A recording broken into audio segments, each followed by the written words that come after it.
Monster Movie Media presents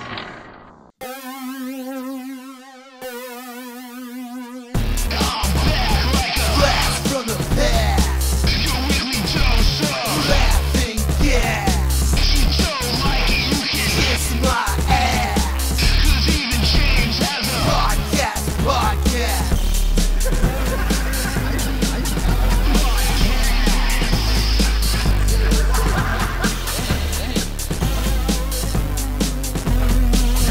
Even James has a podcast.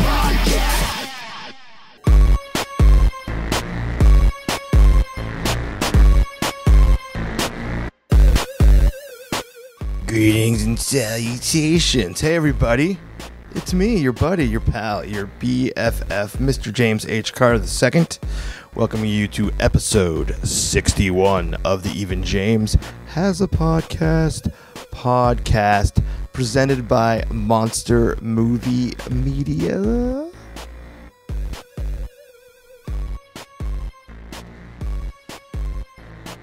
Yo, did you know that we're on the Stitcher Smart Radio application for your smart telephone?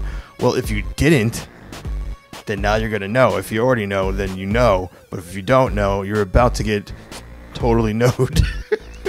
Node. You're about to become informed, okay? I do understand the English language. Regardless, yes, we're on the Stitcher Smart Phone application, which streams podcasts directly to your smartphone, Android, iOS device, iPads, all that stuff. So if you don't have Stitcher yet, go to your web browser, do stitcher.com/JamesPodcast. During the registration process, just go ahead and put in the promo code JamesPodcast. You'll be automatically entered to win $100. That's awesome, right? Yeah, it totally is. Well, sorry I've been away from you guys for a little bit. We had a week off for changing our release date. Normally we're released on Wednesdays, new episodes post, but now we're switching it to Fridays. That's right. Instead of hump day, it's party day. It's Rebecca Black day. It's Even James the Podcast day. Every Friday, it's time to party with your boys and your boy or me and whoever's on the show. Could be a lady. You could party with us. It's all good. So coming up in this episode, we have return guest to the show, Mr. Aaron Broome. If you have not heard, or maybe you have heard an older episode, I don't know. But either way, you're going to hear who he is. He is a longtime friend of mine who has been taking yearly bicycle adventures where he'll just ride insanely long trips. Last year, he rode from Long Island, New York to the Illinois state border and back. This year, he mixed it up a little bit. Drove part of the way, went down a historic route, and I caught up with him on his way back home, fresh off of his adventure, full of tales of wonder and enjoyment, sadness and humor, and remote controlless hotel rooms.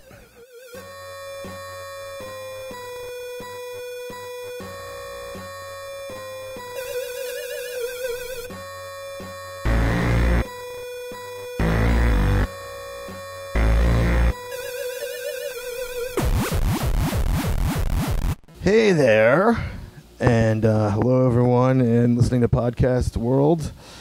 I'm James H. Carter II, and I'm sitting here with a special guest, Aaron Broome. Welcome back to the show, sir.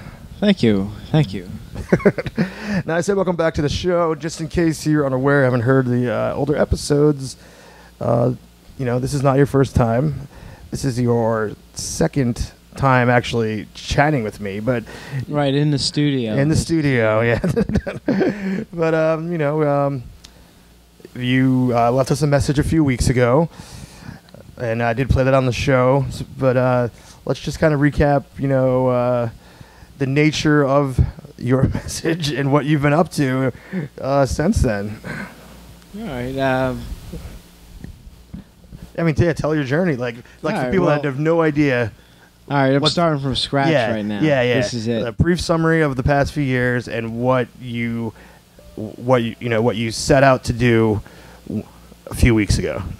All right. Well, each year I've been taking a bike ride, which is each ride is consists of hundreds of miles. Last year It's a was- bicycle, though, right? Oh, okay. Just to But clarify, that's some true. people. I don't walk it. I Yeah. actually pedal. And last year was consisted of 2,000-mile trip from New York to Illinois and then Wow. back to New York. I mean, I knew And- that, but I still have a wow reaction when I really think about. Well, this year I started from Triadelphia, West Virginia, worked my way up to Pittsburgh, Pennsylvania, and then down to Washington, D.C. Wow. And when I was done exploring Washington, D.C., I turned around and pedaled my way back to Pittsburgh and then to Triadelphia, West Virginia. Oh, so what's the mileage on that? What's Originally, it was estimated at 825, but I think that I pedaled about 925 miles. I think I was Wow. off by about 100 miles. the total? So it was about that's total there. and A back? total round trip, yeah. Okay. Wow.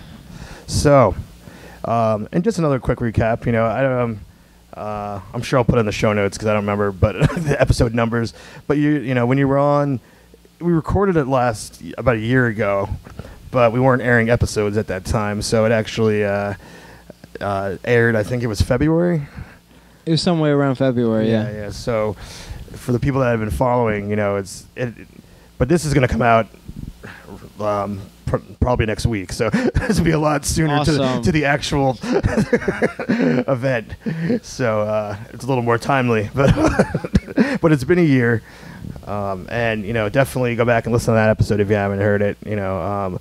So I don't necessarily want to rehash all the things that we talked about on that. But talked a lot about your inspirations and the kind of things that you'd encountered, and that nature.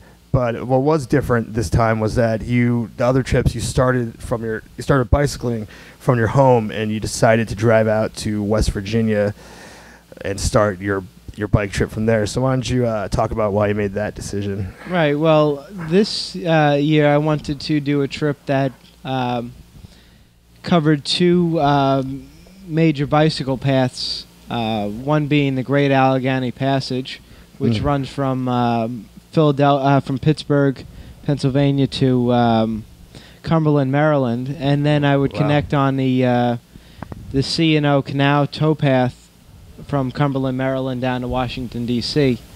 And I had no way of leaving my car in Pittsburgh, but on a previous trip I had met a couple in West Virginia, and they had offered Cool. to me in the first half hour that I met them, they said if I ever wanted to start from their house, Really? that just leave my car, and they said in that half hour I felt like I knew them enough. Oh, so you had a trust real them connection. Yeah. So That's here awesome. we are 2 years later, and I said to them, well, would you mind watching my car while I pedal away for 2 weeks? And they had no problem with it. And so I first had to work my way up from Triadelphia, West Virginia to Pittsburgh, so it was about a 75-mile trip to Pittsburgh. And then I would start on the trail from there and work my way down to Washington. Oh, okay. Wow. So, the people that they stayed at, these are the people you talked about when last time we talked, where you broke down in front of their house and they helped Right. you out? Yeah, 2 years ago I had a flat in front of their house, and the gentleman came out and he offered his garage to work in, changed my tire, and then the wife packed watermelon and water when I left. Jeez. And It's so great when there's such kind people out there. you wouldn't meet them in New York, so No. it was nice to come across them. And I kept in contact with them for the year until my next trip, which was the trip to Illinois. Mhm. And on the way back from Illinois, I met up with them and I went out to dinner with them. Oh, nice. And throughout the year, I've been keeping in contact with them about the trip coming up this year, which I had just taken. So everything seemed to work. That's great. planned. Cool. All right, so let's get into it. Without any further ado, let's talk about your journey 2012. So you started to say you West Virginia to Triadelphia. Well, it's, Wait. Triadelphia, West Virginia. Oh, Triadelphia. Sorry, Triadelphia is in West Virginia. Right, it's not a whole nother state. Yeah, you could It's tell right there. It's there. You could tell. Yeah. My familiarity with that part of the country is that Karen used to go to Indiana University. She went there for 2 years, so I would drive out there. So you would sort of pass through I drove that. through it, so I'm like, Right. I have some frame of reference of where it is because I drove. I didn't hang out anywhere. It was like a 12-hour drive. My halfway point was where the fuck was it? I don't remember. I believe it was just past Pittsburgh. Yes, it was somewhere like right past. You're probably in the Washington, Pennsylvania area, somewhere around. No. Just guessing. It was Ohio, but it was Ohio. Yeah, Okay. but it was like not far past. Well, Pittsburgh is kind of the end of Pennsylvania Right. on whatever road I was on. This is really fascinating for the podcast. Anyway, so whatever. You started there and you went to Pittsburgh. You said that was 75 miles. Right. All right. So continue. What happened? What happened on the way to Pittsburgh? No, after Pittsburgh. I mean, let something cool happen. You didn't tell me. Just tell me about your journey. Right. Well, first day, which I got to Pittsburgh, everything went as planned. There was a few hills that I had to conquer on the first day because it wasn't on a path. But on the second day, I went from Pittsburgh to Connellsville, Pennsylvania, and I just started off on the path. It wasn't really anything. It was everything went according to plan, straightforward Right, kind of thing. except for the fact, Google Maps was wrong again. Last year they were wrong. They led me on the gravel roads. This year I knew the roads were going to be gravel because it was a path. Right. But they showed on Google Maps an incomplete path where I would have had to have gone onto regular roads and then connect with the path later on. But when I got to the path, it was already completed. One connected to the other, and So So that made it easier. That was a good mistake. Right. Right. This time it worked in my favor. When I was riding on a trail and I came up 15 miles into it, I stopped for a moment just to look at my maps, and a gentleman asked me if I needed help finding where I was, and I said I'm fine, but he says, "Oh no, just come ride with me." So I'm not going to sit there and argue with the guy, so I just started following him. Right, he was on a bike too, right? Right, he was on a bike, and we rode for another 15 miles together to Boston, Boston, Pennsylvania. Boston, Pennsylvania. I never knew there was a Boston, Right, Pennsylvania. it's really weird when like I didn't know there was a London, Ohio last year when I came across London. So we rode to Boston, and he's telling me he wants to stop for breakfast, and I don't want to be mean. I just says, "Oh no, I'm not hungry at this time. We'll meet up at a later point." And Right. I let him go have breakfast. Did you tell him like everything you were doing and where you were from? Yeah, I told him the whole trip, and he was originally from Pittsburgh, and he was just going to stop a little past where I was ending up in Connellsville, and so he was just taking a day trip. Oh, okay. He felt like he was just trying to show me how to get from one place to the other, like I didn't know, according to my maps. Right, you how to were get just winging it, and he was your savior. Right.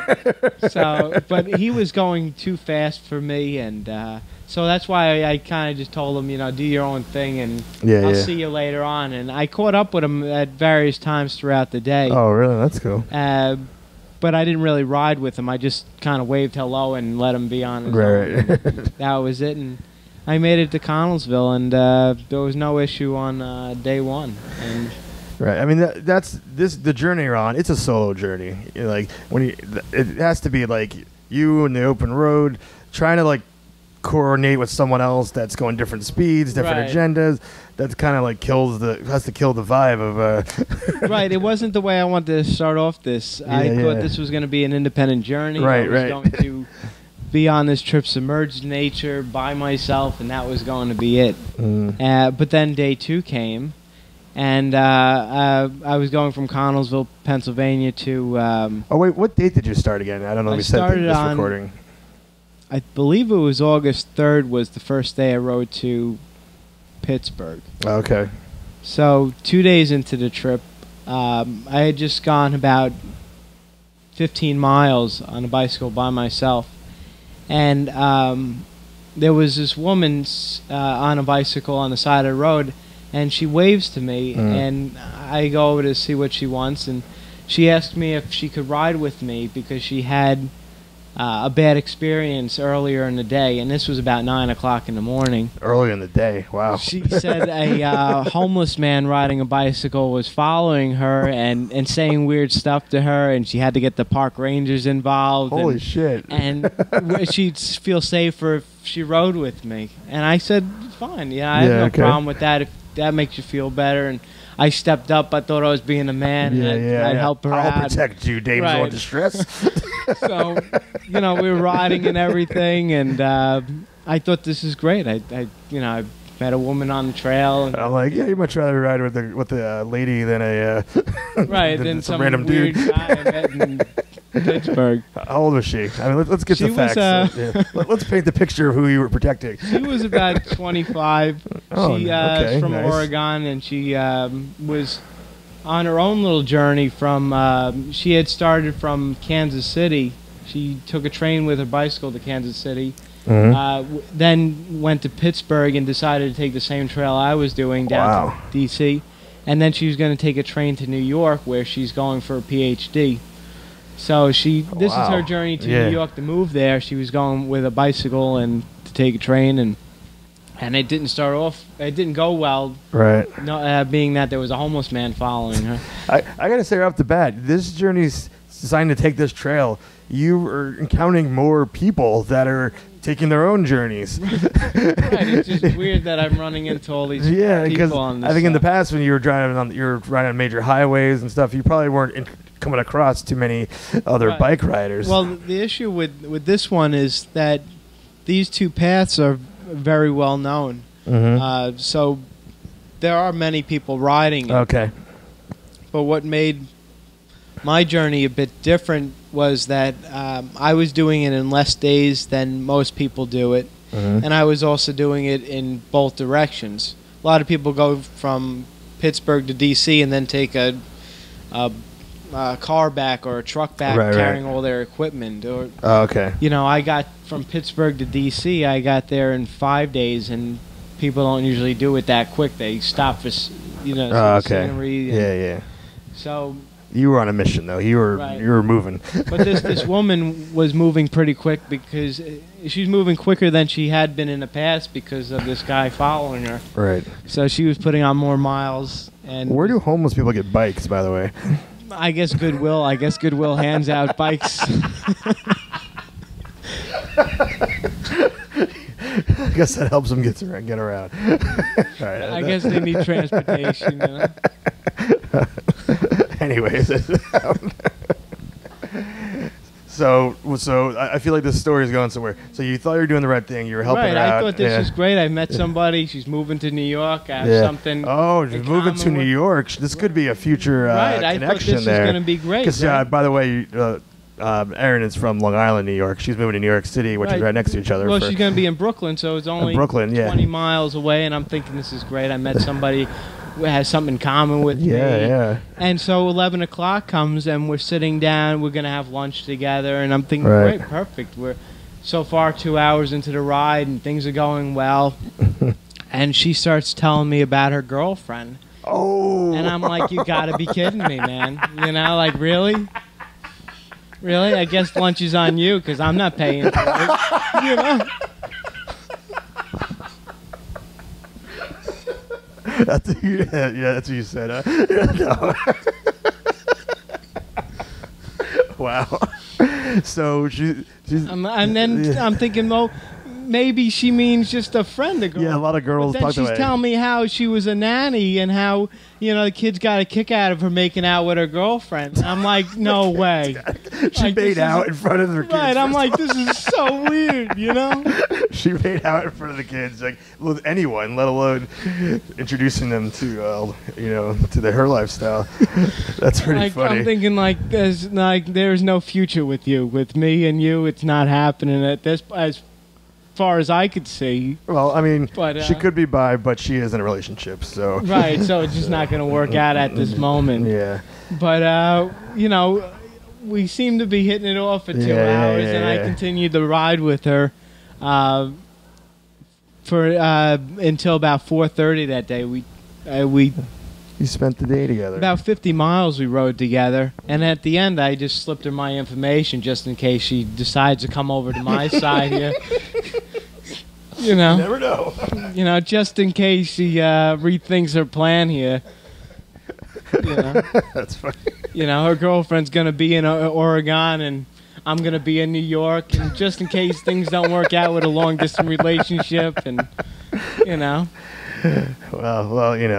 I was gonna say you better hope she doesn't hear this, but maybe. she does listen to podcasts, and I Oh. says, "Do you listen to the Even James Has a Podcast?" Yeah, what she said. Of course, She'll probably look into it. Okay. And she'll be hearing this. she'll be like, "Oh, there's the guy, Matt. He's on Right, it." Yeah, right. yeah, okay. I still have his information. Maybe I should contact her. Right. Yeah. Well, you don't say her name. You just keep her, anonymous. Right. But I'm just going to give you the floor just to one last plea that you have to state your case. Just in case she's listening. If you're out there, I hope you made it to Washington, and please give me a call when you make it to New York, and maybe we could do lunch sometime, and see how things went. That's beautiful. That's about all I'm asking at this moment. Yeah, that is a sincere. We were joking around, we were having fun, but you just came real and sincere. No, I was, and what bothered me the whole for the rest of the trip. It didn't consume my whole trip, but Right. I'd wonder because we got to one point and she was continuing. I got to Frostburg, Maryland that day, and she was going to Cumberland, Maryland, and it was a 15-mile difference. And I said, "You sure you just don't want to stop here for the night because of this guy you're afraid of?" Right. And she's, no, I'll make it to Cumberland. And I said, well, keep in touch and Right. let me know that you made it safe because, she's out there, she's by herself, and she was worried for the day. Right. And I just wondered after that moment if she had made it to Cumberland or had made it to D.C. or to New York afterwards. And, I'm hoping at some point in the future that I hear just to know she was Right. Yeah. That she. Safe. She made it through. But you haven't heard from her yet, I guess, is what you're saying. We kind of just left. I said, here's my information, and she said, oh, maybe I'll give you a call, and maybe we could ride sometime, and I'm hoping at some point, I hear from her just to know she Right. made it. So I don't want to look on America's Most Wanted or Unsolved Mysteries or something and know something happened with the crazy homeless man. It was like, and right after she left, the male bike rider, a wild bear came and got her. That's what. Yeah.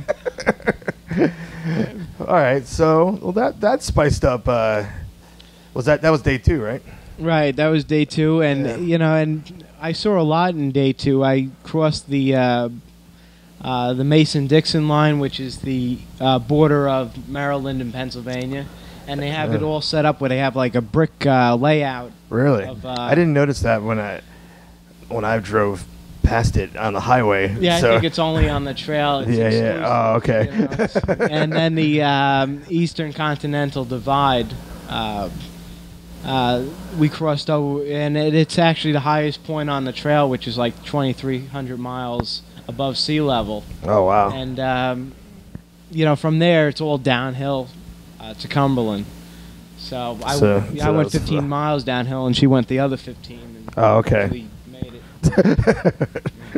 Wearing out your brakes, I guess. Right. So that was day 2, and day 3. And you've been staying in hotels at the end of the night. Yeah, I by the way, found too, yeah. little Oh, that was another thing. When I reached Frostburg, I found a little travel lodge, and they had single rooms for $90, and they had like a room where people who were just passing by could stay. They had like a room with 11 bunks in there, and I said, I'm only staying in there if there's nobody else in there, because I Right. don't share rooms. And they said I could stay there. It's actually cheaper. It's $35 for a room with 11 beds, but it's $90 for a room with one bed. It just didn't even make sense. So I Right, said, right. I think I'll take the room with 11 beds. But could at any point somebody come in? Oh, no, and I guess somebody, if they stop by the hotel, but Yeah. the office closed at 7, and by then nobody... So there's a point where Right. no one else is coming. Right, unless I was going to have company myself. Right, but I those mean beds- strangers though. Yeah. Right, there was... Yeah. No, I Oh, wasn't so- inviting anybody in. You there. weren't funny. No, because I'm just thinking about myself. I don't like that kind of sleeping with strangers thing either. That's sketchy. But as long as you knew that no one was gonna come in, Right. then that's a safe bet. Right, and if that woman wanted to stay, I had an extra bed for her. You had 10 extra. Right, she could have had her choice, Top bunk, bottom Yeah, right. bunk, whatever. You could have built a fort. Right. It would have been one fun evening. You'll have to take her back there sometime. All right, so that was day 2. You stayed in the hostel by yourself. Right.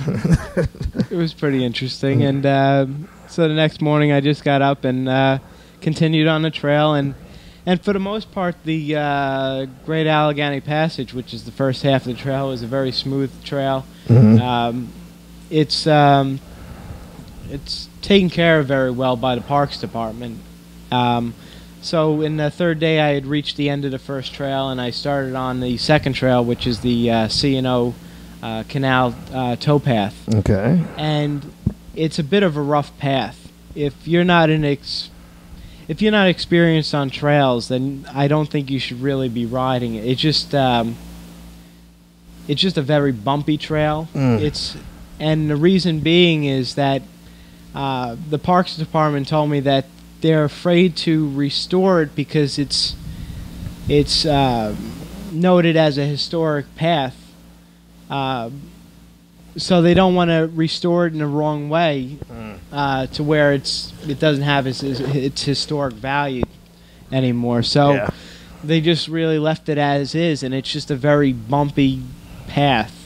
And so if you're going to start on the path, it's better to start from Pittsburgh and have a smooth ride until you get to it, just so you've... So the path up to that point was pavement, or was it just? It's just more dirt? the dirt and gravel is more packed, and on the C&O it's just a bit bumpy with large rocks, and there's a lot of grass growing over and a lot of little holes in. So in the you path. can't see over the grass if there's a hole or stuff like that. Right, and you're not going to see things right away, and when it rains, it just gets very.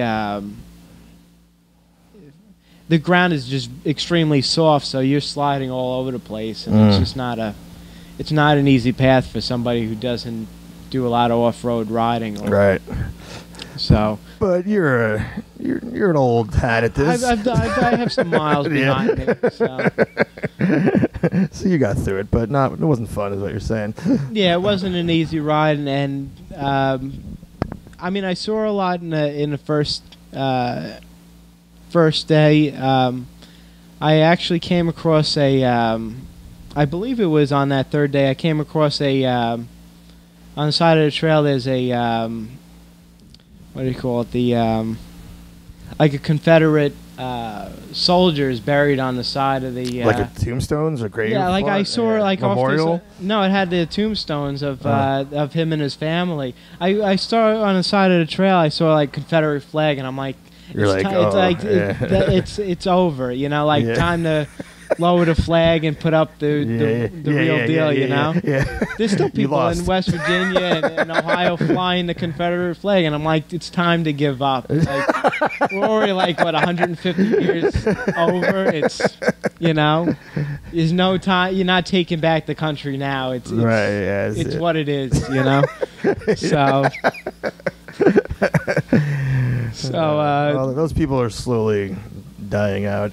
Like they just can't get over it. Yeah, They and you see them on the news. They like, we're gonna take back the country. It's like, no, it ain't happening. Right, and they're. I You mean, know? You're not starting a new army, and I Right, don't know right. if the Tea Party's really gonna come out all fully armed and rush the White House or something. So yeah. Well, like I was saying, I mean, they're literally dying out. Like they're literally dying. right.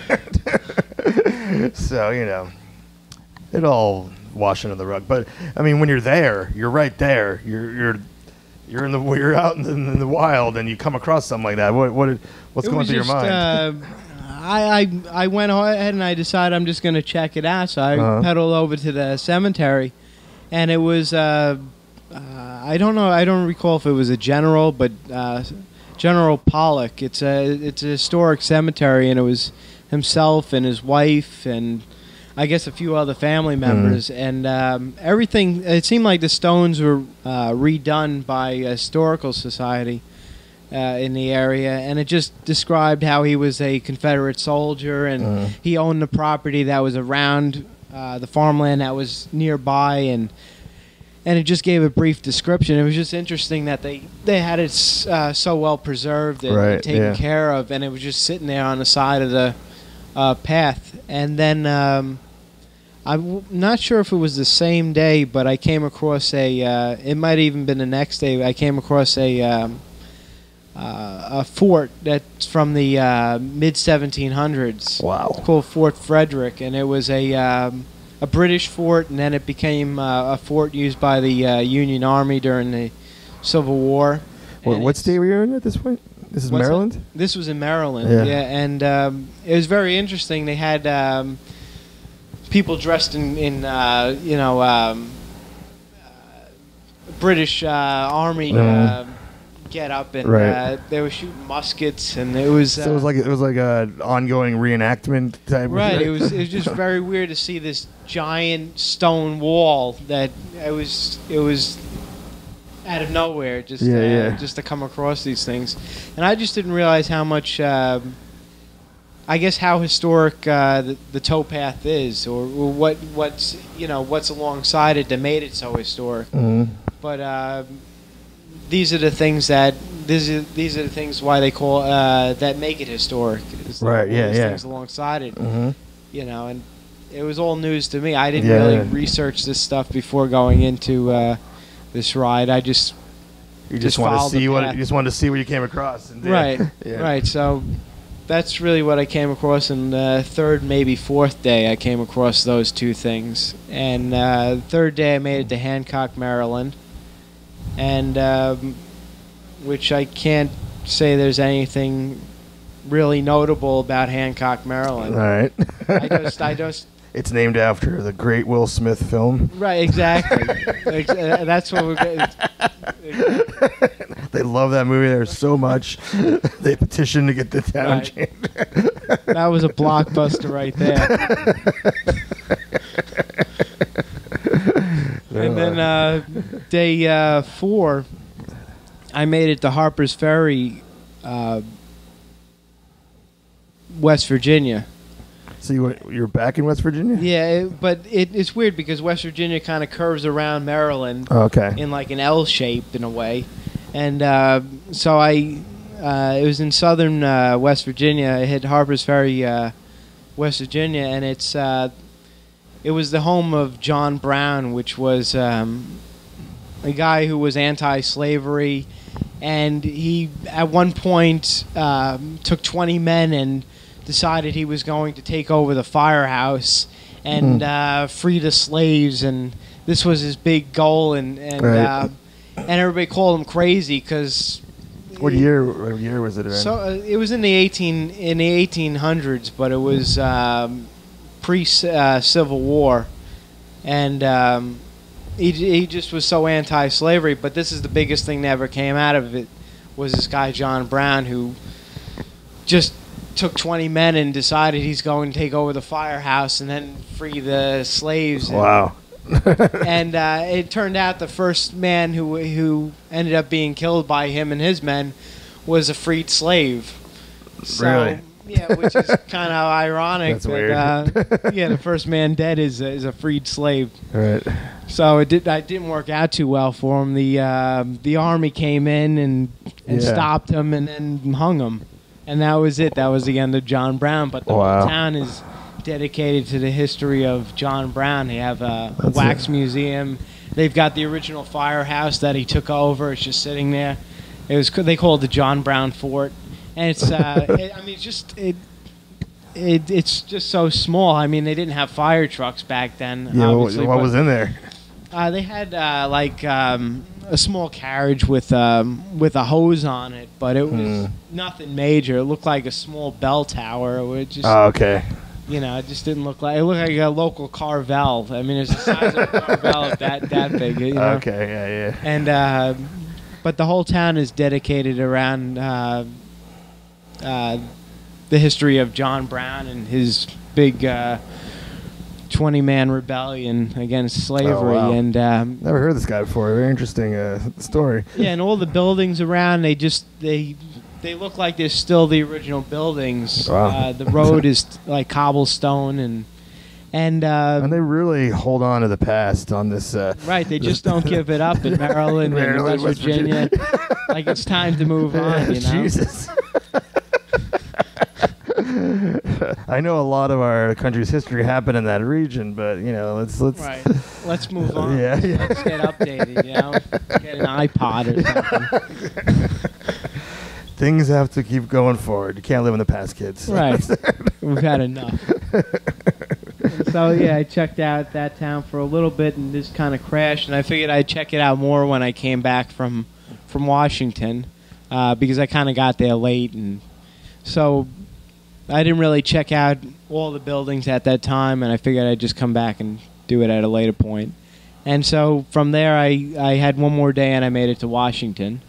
So 4 days? 5 days. 5 So days. it was first day I made 6 days. From West Virginia, Triadelphia to Pittsburgh, Pennsylvania, Right. to Connellsville, Pennsylvania, Frostburg, Maryland,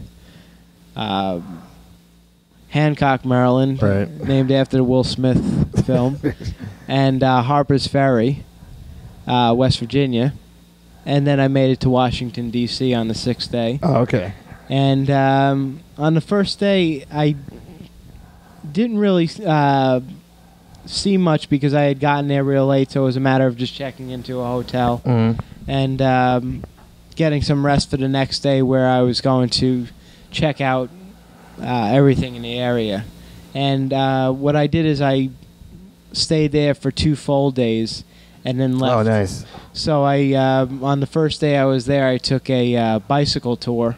They have Oh, wow. companies that you could ride with, and I was the only one to bring my own bicycle. Oh, Everybody else had to rent a bicycle.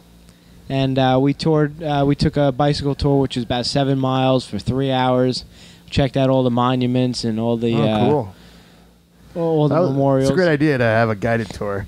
'Cause Yeah, it was there's a lot easier. There's a lot to try to take on in that area. Right, and they give you time to really look around and and I wasn't putting on as many miles as I was. Yeah, obviously 7. 70 miles and then 7 miles. It felt a lot better. Right.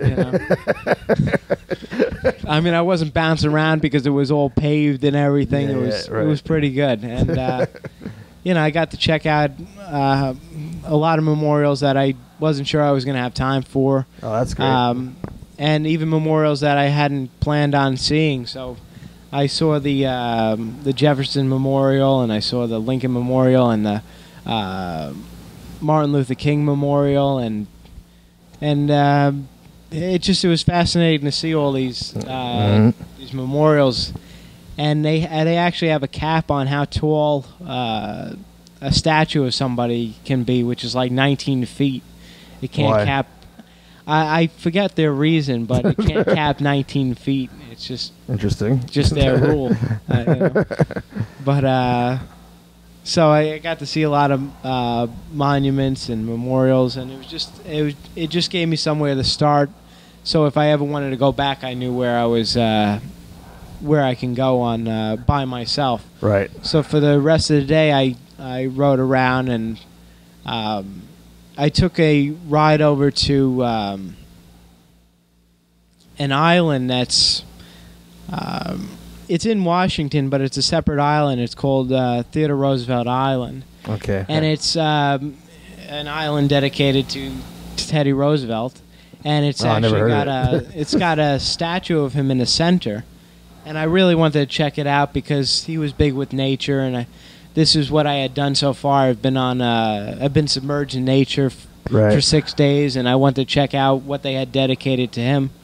And this island had a few paths on it, and I figured this would be great. I'd ride my bike on it. Mhm. But after a few feet, I come to realize that Teddy Roosevelt was not a biker; he was a hiker, and that these paths weren't made for bikes; they were made for walking and, Yeah. and hiking. And so I really had to just walk my bike around the island. That seems annoying. And I had to lift it up over trees that had fallen down. Oh, and jeez. it was just it wasn't meant to be for a bicycle. Right. And so I got to see the memorial, and then I just got off the island as quick as possible Yeah, because I sounds like couldn't it's take any more. annoying. of it. Dragging the bike for hiking. Right, it was just hiking is ridiculous. tough on its own. Right, imagine with 70 pounds of weight on there, it's just not worth it. So I saw that, and that consumed a good portion of my day because I had to go over a few bridges. And I came back, and what I want to do is just get a view of Washington at night and capture some pictures of all the memorials. So I went around to everything I had seen on the group tour, and I photographed all the monuments at night. Wow, yeah, I could. And it's so much. It's very interesting to see everything at night because you don't, you've seen it in one way and then it looks so much different in a different light. Right, especially like the Lincoln Memorial. That looks like epic. It's pretty neat to see all these things lit up and Mhm. and to see the Washington Monument and the lights on it, and Mhm. it's just it was just nice to see it. And so I caught that for the remainder of the evening, and on my way back I had no headlight because my headlight had died. It was late at night, and I asked the cop, how do I get back to my hotel? And he said, do you realize that you're staying in the worst part of Washington, D.C.? Really? I said, what do you mean? He says, well, the northeast side of Washington is it's got the most crime and everything. And now I got to ride through there with no flashlight. And, wow. he's like, just be safe. And I'm like, thanks. Like that's really going It's to reassuring. save me. Wow. So I didn't feel too confident going back to my hotel. Shit. I pedaled as fast as possible, but Was there any run-ins or anything? I mean, a lot of people walk in the streets that I wouldn't want to stop and chat with. of course, but I mean, were they paying you any mind? No, nobody really seemed to bother me. I mean, there were a few people asking me for money along the way, but I didn't. That was about it. But it was just kind of. It wasn't what I wanted to hear at 10 o'clock at night, heading back 3 miles away from the Washington Monument. Yeah, you're like everyone's a suspect. Right. Something like that. You're just like worried about everyone.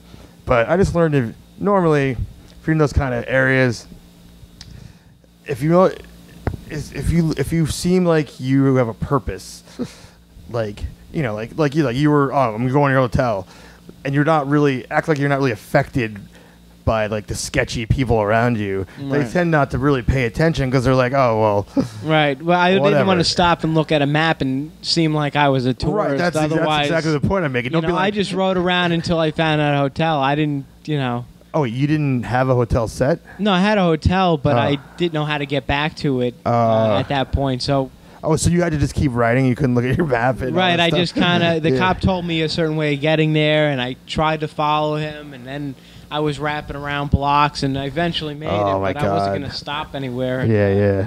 I don't need something happening. That's horrible. So, and it was the worst hotel I stayed at ever. Now, I'm not. Well, how did you find this place? Like, you just by a Well, rate? I had a list of hotels in the area, but this happened to be the cheapest one. And It Yeah. was 3 miles from the Washington Monument, And I was on a bicycle, and 3 miles to me on a bicycle wasn't much to ride, so I Right. figured I'd stay there. But when I got to the hotel originally, there was no remote in the room. And I know the rooms aren't that big, Right. and I could just get up and turn off the TV. Right. But a room it's part of what you get in a room. You Yeah, get a yeah. remote on the TV. So I said to the people on the first day, I said, it's not a big deal, but I'd like a remote for the TV. And so they're telling me that they have devised this plan to steal a remote from another room and put it in my room. And I said, if that's what you got to do to get me a remote, I said, it's not a big deal. Right, I just want a remote. Yeah. So that day they didn't have a remote. The next day came and I still didn't have a remote. And I said, I'm out most of the day.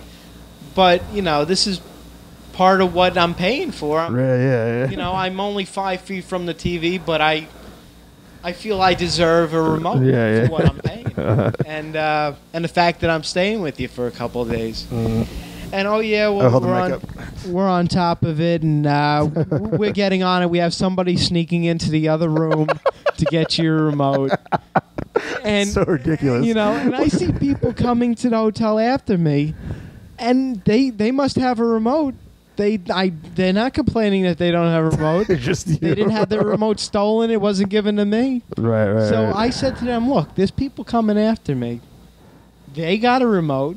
Right. You didn't sneak into their room before they got there in. Yeah. and steal their remote and give it to me. I says, I just want a remote. It would just be nice to get back to the hotel, lay in bed and watch a little TV and Right. then pass out. Exactly. Instead of getting up after I covered myself with the blanket and turning off the TV and then finding my way back to my bed. Yeah. And this went on for days. And in the end, it turns out I went out for one day, and this was in the last night I stayed there. I got back, and I got to the window, and I said to the guy, I said, did you happen to get any remotes today? Oh, yeah, the cable guy came, and he dropped off 20 remotes, and here's a remote for you. We As never you're got to leaving. steal a remote from another room, but here's a remote. I'm like, great, I got a remote. And I go over to my room, and somebody had already put a remote in my room. So now I had 2 remotes. You went from 0 I to could 2. use one to turn on the TV and one to turn off the TV. You wanted which each is abs- hand. And this is in the last 6 hours that I'm going to be there. I get Wow. I get 2 remotes. That's ridiculous. I could not believe that it took them 3 days to get 2 remotes. And it seemed like their plan didn't work to steal a remote. Yeah, I from feel somebody. like. Here's the thing. It's either you're gonna take it or you're not. I should have just jacked both remotes, and then Yeah. have somebody else complain that they didn't get a remote and Well, have that- them hear about how they're going to devise a plan to steal a remote from somebody else's room. Devise a plan. That's what I'm saying. Like either you take it or you're not. Like what is the plan? Right, they had schematics written out. And They're gonna they're be like going a to cat dress in burglar. black. Yeah, and yeah. they They're have gonna like a ninja suit on.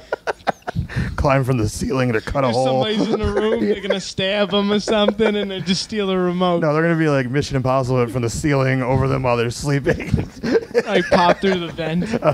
and levitate over them and grab the remote. I hope that the neon sensors don't go off.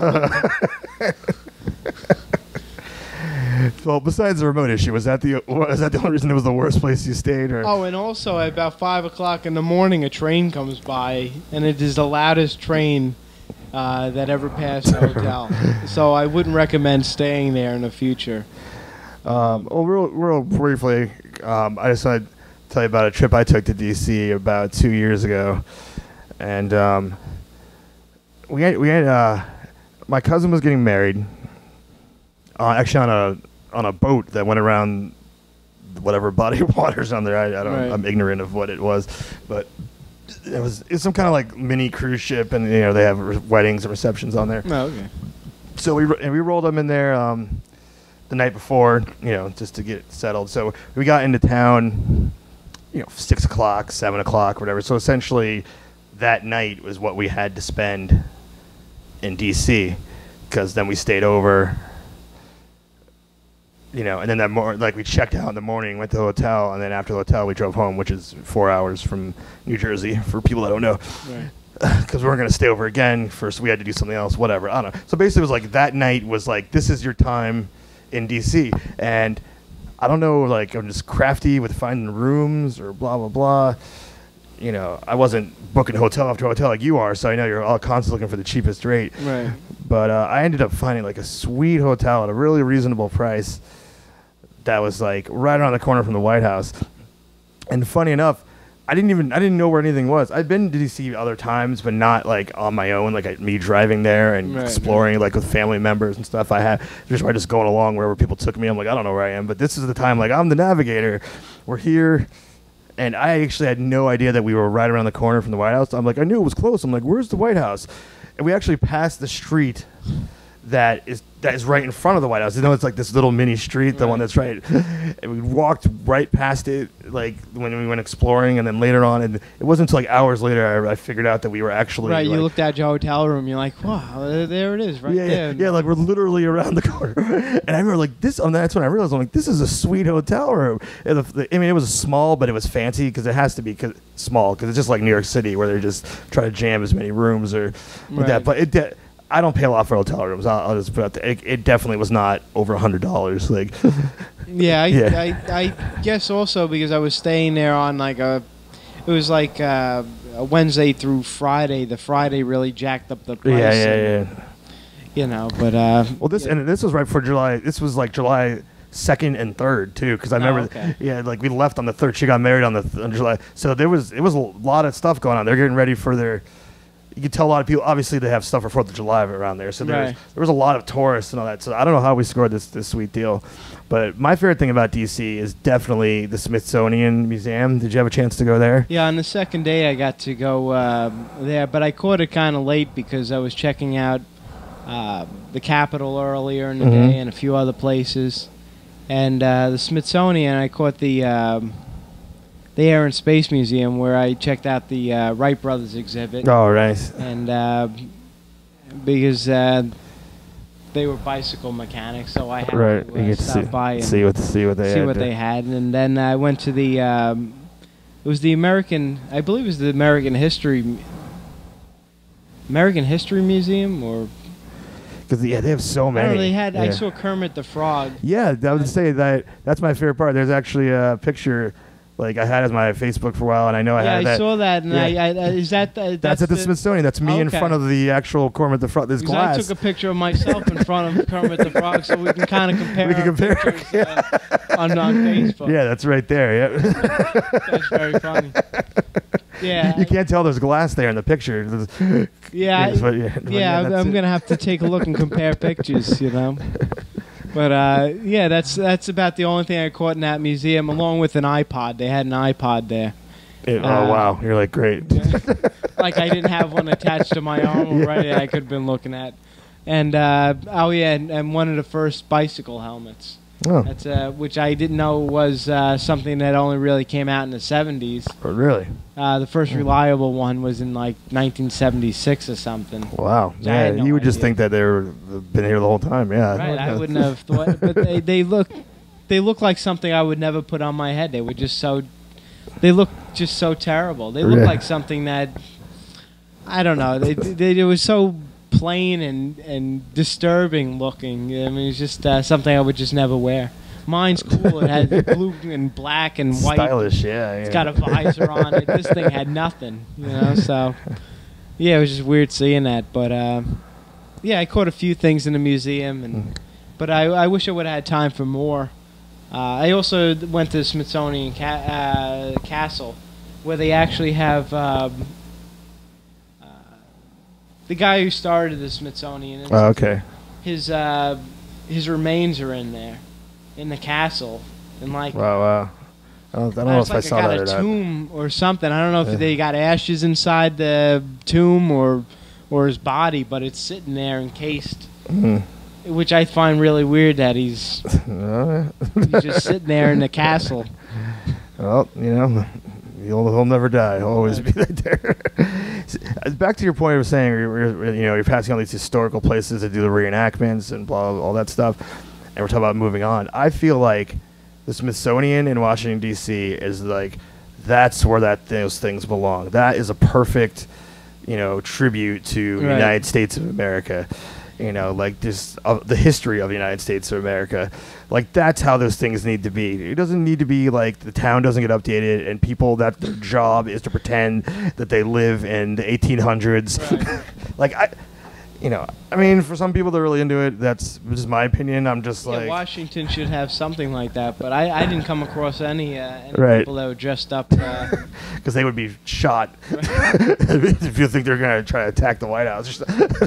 Well, when I was at the Capitol, I rode up there. They take the tour of the Capitol. I rode up on my bicycle with all my bags, and I actually had to remove all my bags before going on a tour. Did you actually take a tour of the White House? Not the Capitol. Yeah, there we go. Of the Capitol, because when you park your bike outside of the Capitol, if you're within a certain distance from it, you've got to remove all your bags from the bike. Otherwise, the Capitol Police come up and they tear your bags open because they don't know if there's a bomb in there. Oh, wow. So I had to carry all 4 of my giant bags off my bicycle on the Capitol tour. Wow. And it was just ridiculous because I had stuff in them and and they had and the coat check would not even let me put the bags in there. Why? You tell me. I have no idea. It was just really weird that I had to carry around 4 bags and a camera and try to take pictures of the Capitol. It just looked. I looked just really ridiculous. Like I was going to move into the White House, into the Capitol with all my stuff. And then so they wouldn't question it. I put my bottles of water in my bag, so it wasn't on my bicycle, so they wouldn't think it's some weird chemical that's going to blow up. So I put it in my bag, and I bring it in there, and they put it through the X-ray machine, and they tell me, do you have liquids in your bag?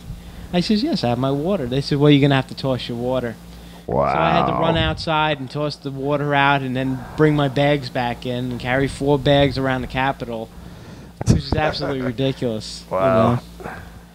And I don't know, it was just probably the worst tour I've ever been on. Being that I had to carry all my equipment with me. And lesson learned there, huh? But I guess it's better than having the Capitol Police rip it open and come out and having like shredded bags. My REI bags are all shredded. And yeah, at least you got a warning on that. Jeez, that could have been right. Imagine I come out and there's like they're torn to pieces and they got like robots inspecting it and a bomb squad off to the side. And the news reports are listing that there's a suspicious package attached to a bicycle outside the Capitol. You're just like, well, looks like I'm taking a train home. You're just going to walk on by there and keep going. I don't know that bicycle. Jeez. Is that a cube license plate on the bicycle? No, that's not me. No. Wow. All right. So, any other DC fun or things you want to talk about that happened? That was basically it. It was 3 days just looking around, and I got to see where Lincoln was shot in the theater, and I never seen that before, and just I got to see a lot of the monuments and historical places. I wish I would have had time for more, but you really need like a week to spend down there to check out all the museums. And there's a lot of stuff going there. But it's a great city just to be a part of, even if you're not riding a bicycle, just to get down there and check it out. Yeah, I want to go back. I mean, we went hard that night. I said, it was like 6 to like midnight or whatever. Like we were physically dead. Like we were just like. I was, short of running around town, and we were walking around, so we don't realize how far certain things are, and so we did a lot, but I was like, oh, we should go back and actually, spend some time, especially with this fucking sweet hotel room that I scored. Right. Do not stay at the Motel 6. For anybody listening, do not stay at the Motel 6. It's very bicycle friendly. So even if you took your bicycle there instead of, if you drove your bicycle. Right. Not everyone's riding their bike down. You don't have to ride 900 miles. You could just drive there with the bicycle. And it's very bike friendly. And, I'd suggest even taking a ride around there and checking out things, and you're going to see quite a bit. So it was a great place to check out, and the fact that I only rode like a quarter of the miles that I was doing daily. Right. Felt so much better for those 2 days. You're like, this before is I got back on a bumpy path. But at the end of the path, when you get to D.C., they have a mile marker 0 for the end of the canal, C&O canal path. Mm-hmm. But it's hidden behind a boathouse. So when I got to D.C. and I wanted to end the trail, Right. I was asking people, where's mile marker 0? And like I'm showing people maps, and eventually somebody told me you have to ride through the parking lot of a boathouse and around the back of it. And I get there that first day, and there's a guy half dressed with his shirt hanging over the mile marker. And I'm like, this is so weird. Like there's nobody around but this guy. What's he doing? Who's got his shirt hanging over mile marker 0. And he turns to me, he's like, oh, do you want me to remove my shirt from there? I'm like, it would be nice, maybe put it on. Like I don't know you that well. So like this is a public area?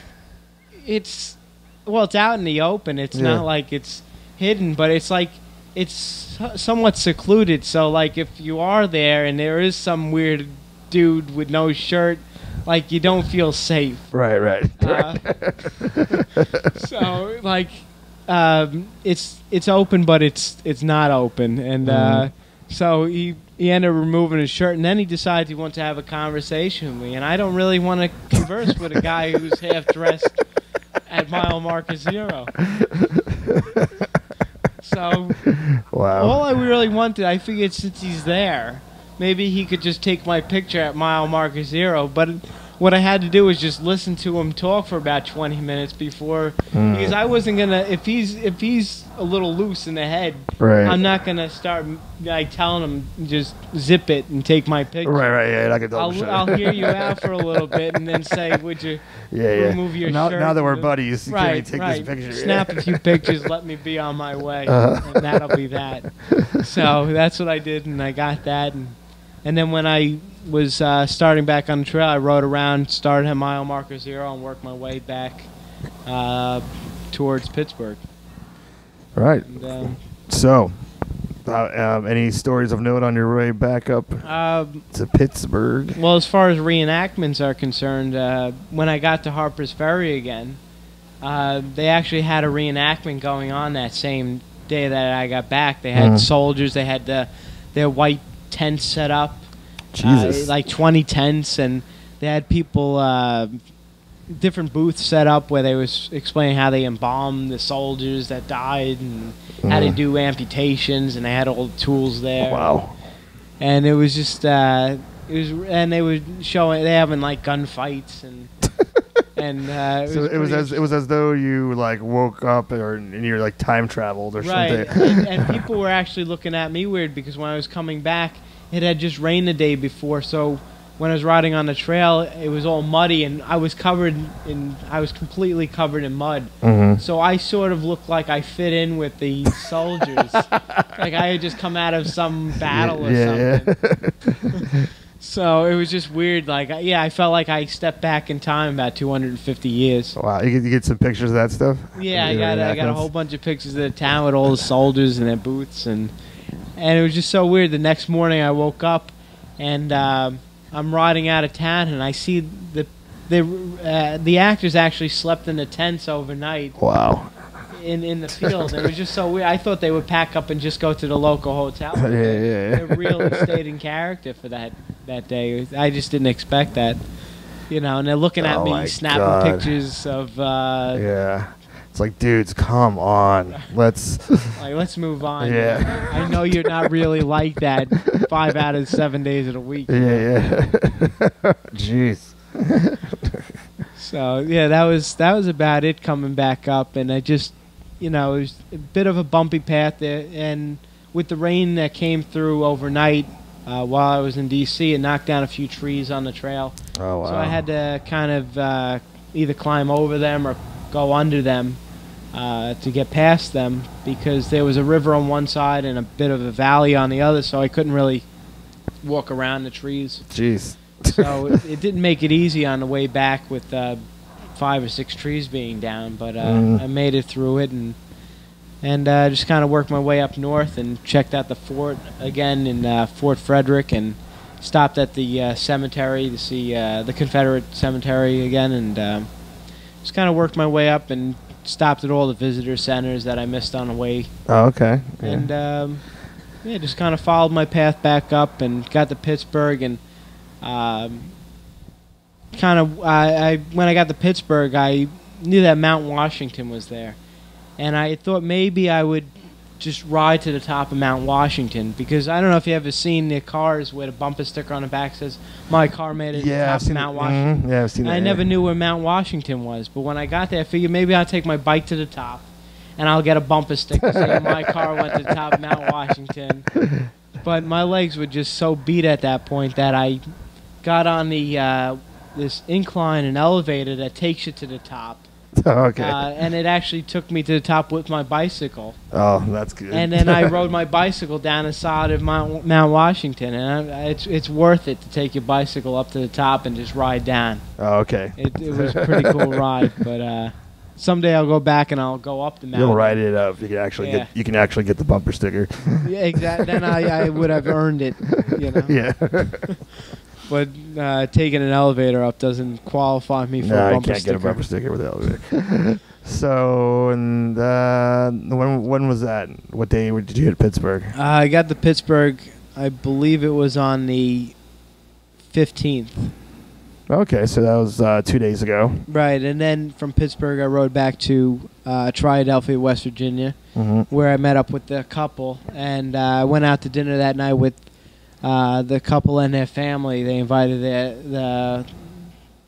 her mother came, and oh, nice, and their son came, and it was just nice to meet the family, you know. And it was they're the kindest people I've ever met. Open up their home and let me stay there, and so you stay with them. They actually have in their basement. They have a man cave, and it's actually labeled man cave. It's a Chicago Bears man cave. And it's got a bar, and it's got a couch, and a table, and TV, and it's like the coolest place to hang out. Yeah. You know, and for me to stay there was it was an honor. They had a remote there. They had a remote set up for me on the table next to my couch. I didn't have to walk 2 feet in front of me to shut off the TV. Okay, very good. They had lights that dimmed. I mean, it was set up perfect. They even had, and what made it special for me is they had an old Diet Coke bottle. Wow. A can, you know, from like the early 80s. So I was, being a Diet Coke fanatic, I was pretty impressed by it. Nice. So. And they had a treat for you, as you said. Yeah. Yeah, when I got to their house and I opened up my car, I looked in there, and on the floor 4 cases of cherry flavored Diet Coke, and I was in heaven. I was absolutely in heaven, and so I'm going to be good for the next couple of hours. Hours? That's how long it takes 40. I was gonna say that seems like it should last a year, but maybe I'm wrong. I don't know. Yeah. No, that's a couple hours right there. Okay. Imported soda from West Virginia.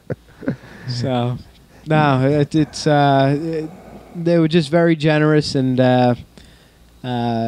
you know, if anybody ever runs into Rick and Brenda, I want everybody to say thank you, you know, for helping me out, because you don't come across people like that every day.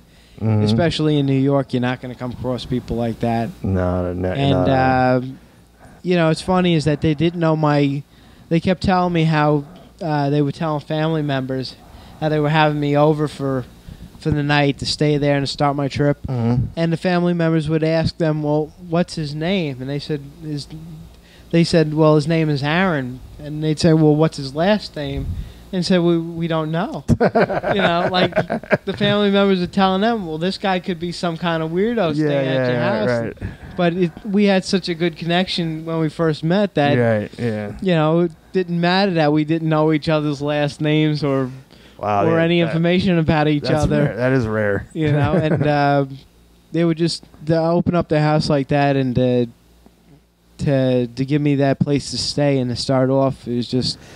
Get a little like, you know, some, not just the physical being, but just like some homeliness to it. Just kind of like they invite you in their home. They gave you treat, like it's affection. I'm drawing a blank on the words. It's like going to your grandma's house or something. Right. It was. I mean, I really felt connected to these people, and I see them being a part of my life. Wow. In the future because of the great connection we had over just seeing each other in person for only really a few hours all together. Each day I've seen him, I've only seen him for a couple of hours. So Right. if you add it up, it hasn't even really added up to a full day Right. of knowing him, But it just I felt really connected, and you don't find people like that every day, and it's just.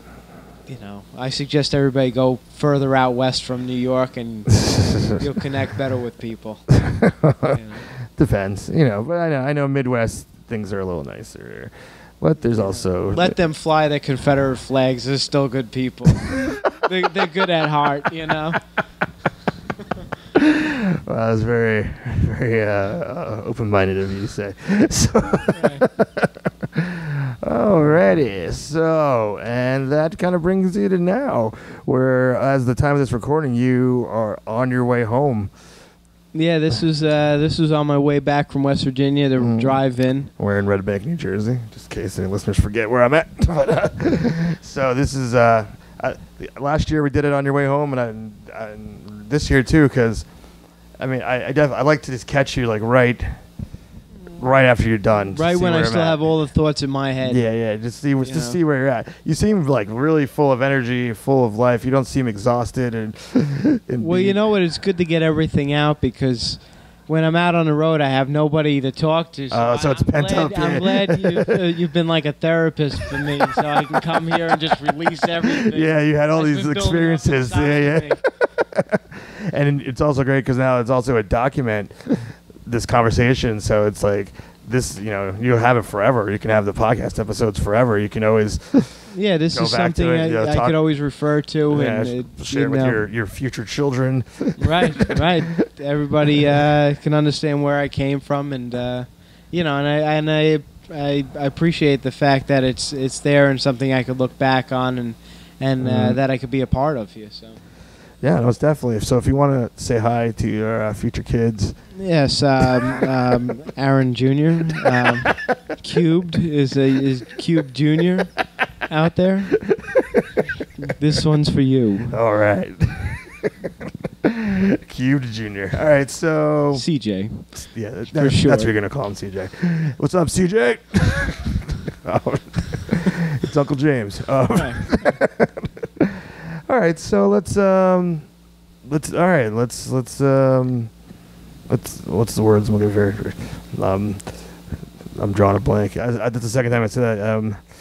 I've been dealing with a lot of low sleep the past few days. So like, I have like these thoughts, and I'm like, oh, I know what they mean, but there's a word that means this whole sentence. So if I could think of that word, whatever. So the point I want to make here is, all right, what does the future hold? Well, for your bike riding adventures. Well, I also just want to throw in. I know this trip was also shorter than your past one, yes. My past trip, but I can guarantee. Well, I don't want to make any guarantees, but I'm hoping for next year to be a much longer trip. Okay. And I have some thoughts on where I want to go next year, but I'm not ready to present. You're not gonna drop any any hints or right. I know. I don't want to. I kind of threw people off with the fact that I went in a different direction this year. Yeah. Started from a different place. So I can't really give any hints yet as to where I'm going next year. Just to recap, let's do for how long you've been doing it. Just so in case people haven't heard the original interview, like let's say from the first trip up until now, like where you went, how many miles, just so they could see the evolution. For each trip that I've done in the last 5 years. Yeah. First trip I ever did was from Levittown to Jones Beach, which was only 22 miles. Oh, okay. A round trip. And and that's just on Long Island. And then the second year I went from Levittown to New York City and back, which was 56 miles. The third year I went from Levittown to New Jersey and back, which was 88 miles. So I built on gradually. Right. And then the fourth year I went from Levittown to Pennsylvania. Round trip was 260 miles approximately. So that's pretty much through New Jersey, and then you stopped at Pennsylvania. Right, the border, and turned around. Mhm. And then the fifth year I went from Levittown to Ohio and back, and that was about, I think, 1,100 miles. Wow. So it went much further from one to the other. And then in the sixth year I went from Levittown to Illinois and back, and that was about 2,000 miles, 2,100 miles. And then in this, I can't believe it's the seventh trip I've taken. Wow, yeah. 7 years. So this year, round trip from Triadelphia, West Virginia to Pittsburgh to D.C. and back was approximately 925 miles. So what made you not want to ride to West Virginia? Was it time, or do you think it was too much? Or? Well, that was. This is what really made a decision on what I was doing for this year. Mhm. Is earlier in the year it was raining a lot, so I didn't get in a lot of training, and Oh, okay. and then as I was starting to build on my training, June 3rd came along and I got sideswiped by a minivan, and my body was a bit swollen and I wasn't able to ride as many miles with the swelling, so my training was limited for a good month.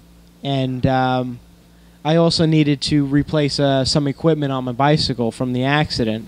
Wow. So I was cut short with a lot of my training. So with the training I had, I felt that this was this trip was the best one Right, it was- to accomplish. Right, that's good. You kept you based on what you thought you could do. You based Right, kept to it in go your into ability. something much bigger and to know in my heart that I couldn't accomplish it wouldn't have been the right thing to do. You Mhm. know, I didn't want to set out on something that.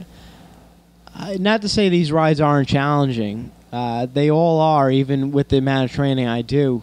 But I didn't want to set out on something that I knew was basically impossible. Mhm. You know, like a suicide mission. It just wasn't something. Yeah. I wanted to do something I knew was still a challenge, but was more possible to do. Mhm. And that's what this trip, which is something that I had in mind to do at some point, and this was the time that just came along to do it. Oh, well, So that's I good. do have other rides planned in my head, or Right. ideas. Not they haven't been put down on paper or actually mapped out yet, but right. Well, you know, I still have many years, hopefully, ahead of me Yeah. to accomplish these rides.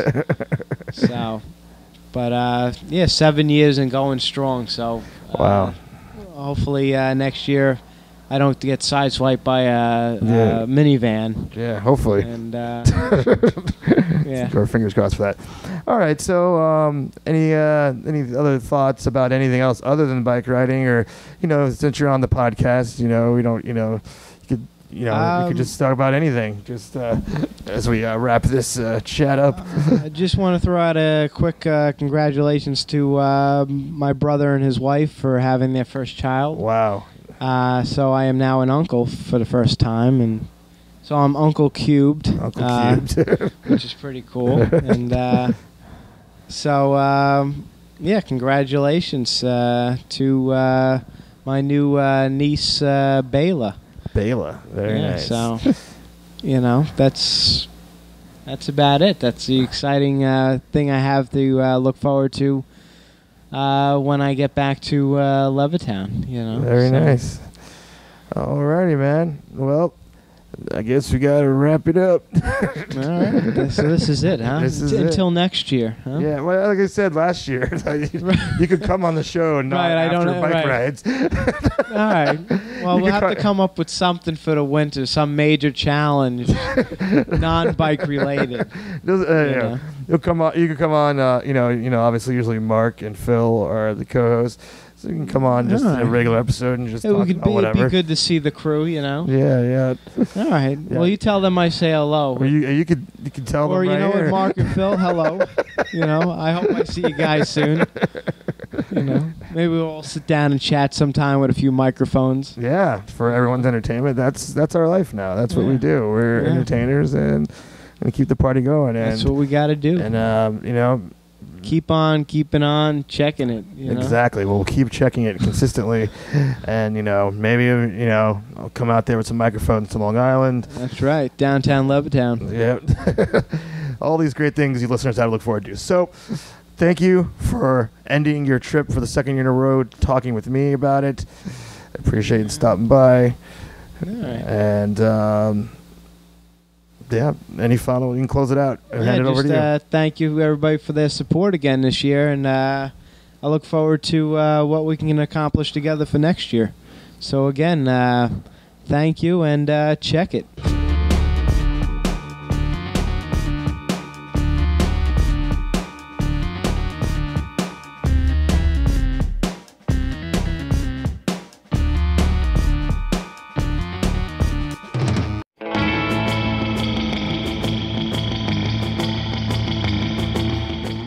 Hey, you. How you doing? What's going on with you? You doing okay? Did you have a good time listening to Aaron and I talk about his adventures? That was rhetorical, because I know that you had an awesome time. Alrighty, it's time to skedaddle. So let me throw your way the information that is needed for you to keep the Even James Has a podcast with you all the time, 24/7. I guess, if you're on the internet. All right, here goes. Here we are. We are all over the Twitters. That's right. You can follow me at James H. Carter 2, and you can follow the show at James Podcast. Completely different things posted there. That is my personal Twitter address where you never know what's going to happen. But if you just want stuff for the show, topics discussed on the show, you're not ready to handle me 24/7. You just want the podcast, you could do that too. Or you could do both. Do whatever you want, man. It's your life. Woman. I include everyone when I say it's your choice to do what you want with these Twitter addresses. You can email the show at jamespodcast@gmail.com. Please visit our beautiful, brand new, beautiful website, The Even James Has a podcast.com, where you can find bonus videos, show notes, bonus content. If you're listening to this, that's where the video version of the show lives. It's right there, living, waiting for you to come join it in its life so you can live together. You could do that. And we're also on the Facebook, the YouTube, the Vimeo, and we're in the iTunes store. And we're on the Stitcher. I just say the. You put the in front of stuff on the internet, you sound out of touch. Which is which is cool, right? It's like anti-cool stuff. Yeah. If you don't have Stitcher, go to Stitcher.com/James Podcast. Put James Podcast in the promo code. Could win $100. You got a smartphone application that streams amazing podcasts such as this one and other ones. It's a win-win-win-win situation. Also, before I go, I do want to let you guys know that I've started a little project where I'm creating a series of 15-second short films. They don't have a home yet. I was thinking of starting a blog and inviting other people, including you, to submit and create them and just have a great time with them. But for now, you will find the films that I produce, the 15-second short films. I will be posting them on the Twitter feed. Wow, I got really Jersey there. On the Twitter feed, the @James Podcast, and on our Facebook, which of course is facebook.com/the Even James the Podcast. Of course. I hope that's it. I'll double check since I'm right here with you. Yes, that's what it is. No James Podcast. It's just facebook.com/the Even James as a podcast. So check them out. They're a really great expression of myself, and I hope they inspire you to express yourself and things of that nature. So, next episode, Mark will be returning. Young Mark, in case you're wondering which one. And possibly Phil. I can't guarantee that. But I can guarantee that Mark will be here. Now I'm saying that, of course, it won't work out, but because we haven't recorded it yet. It's not like we're sitting on this stuff here, it has not recorded yet. So other than that, hopefully you watch Breaking Bad, which is my favorite television show. The mid-season finale, because if you watch the show, you know that the final season's being broken into 2 chunks, and the next part won't air until the beginning months of 2013. So it's not really the season finale, but the mid-season finale is dropping this week. It's dropping into the television I'm watching at my house, and I can't wait. And if you watch the show, you can't wait either. And if you don't watch the show, there's really no excuse. It is the best show on television, hands down. One of the best shows ever. I'm putting it up there. I have some shows that are my all-time favorites. Mr. Show is there. Arrested Development. Small Wonder. Mama's Family.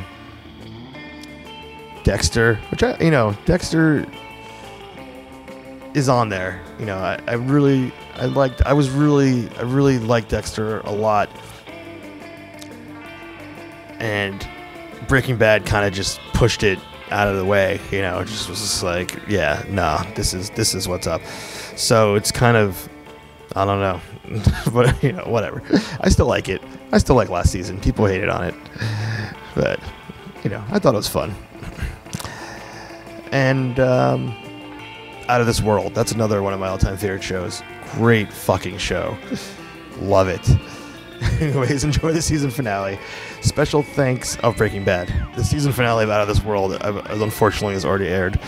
And if you don't know what Out of This World is, I am trying to get out of here, but I keep, I just want to tell you guys that you really need to watch Out of This World. It is an amazing show that aired in the late 80s about a teenage girl that is half alien, and some of her alien powers, or actually I think the only one that she had, was she was able to freeze time, which I always was so envious. I always wanted to freeze time.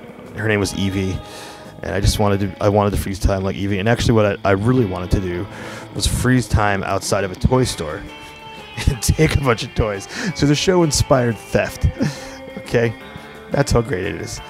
Anyways, I am going to go now. Thank you to Aaron for coming by on his way home and listening to me talk and talking to me directly. I guess he heard me talk, but as you heard, he did most of the talking. So thanks for talking. Thanks for coming down, and thank you for listening. So keep one foot in the grave and the other one in the gutter. Bye.